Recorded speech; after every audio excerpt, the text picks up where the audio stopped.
और वो खून नीचे जमीन पर टपक कर गिर रहा था। वो कौवा आम कौवों से बिल्कुल अलग था, क्योंकि उसकी चोंच की जगह हाथी का सूंड था।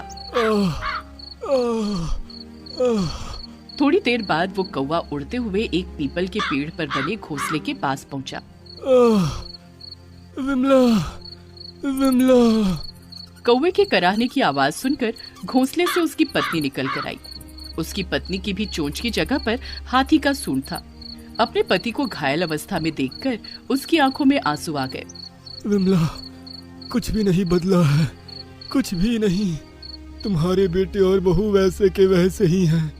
उनके दिल में जरा भी दया माया नहीं है। क्या हो गया जी? दिख नहीं रहा क्या हो गया? ये देखो, मेरी क्या हालत कर दी उन्होंने। पहले तो मुझे पिंजरे में कैद कर लिया और फिर मुझे बुरी तरह मारा। वो तो मेरी किस्मत अच्छी थी कि पिंजरे का दरवाजा वे बंद करना भूल गए, नहीं तो एक बार फिर से वो मेरी जान ले लेते।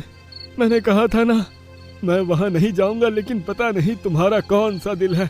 इतना बुरा किया उन्होंने हमारे साथ, लेकिन तुम हो कि।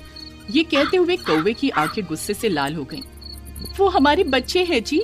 हमारे नहीं, सिर्फ तुम्हारे। मैं नहीं भूल सकता उन लोगों का अत्याचार जो उन्होंने हम पर किए हैं। कौवा और उसकी पत्नी पिछले जन्म में भी पति और पत्नी थे। कौवा का नाम जयप्रकाश था और उसकी पत्नी का नाम विमला था। दोनों गणेश जी के बहुत बड़े भक्त थे। बिना उनकी पूजा किए उनका दिन शुरू नहीं होता था। उनके 2 बच्चे थे, रमेश और सुरेश। जयप्रकाश की एक छोटी सी दुकान थी। पूरा दिन वो उसी दुकान में लगा रहता। उसी की कमाई से उन्होंने अपने दोनों बच्चों की ठीक से परवरिश की। एक दिन की बात है। पर माँ, कहाँ से आएंगे इतने पैसे? वो कॉलेज बहुत ही महंगा है। तू क्यों चिंता करता है? गणेश जी कुछ न कुछ करेंगे ही। वो तो ठीक है माँ, पर हमारी इतनी कमाई कहाँ होती है कि उस कॉलेज में हम दोनों भाइयों का एडमिशन हो। रमेश और सुरेश अपनी माँ से बातें कर ही रहे थे कि तभी जयप्रकाश वहाँ आ गया। अरे क्या हो गया? तुम लोगों के चेहरे पर ये उदासी कैसी? जयप्रकाश की बातों को सुनकर विमला ने उसे सारी बात बताई। कितनी फीस लगेगी बेटा तुम दोनों की? पापा, पूरे 6 लाख रुपए लग जाएंगे। 6 लाख? ये तो बहुत बड़ी रकम है। पिताजी, कॉलेज भी तो बड़ा है,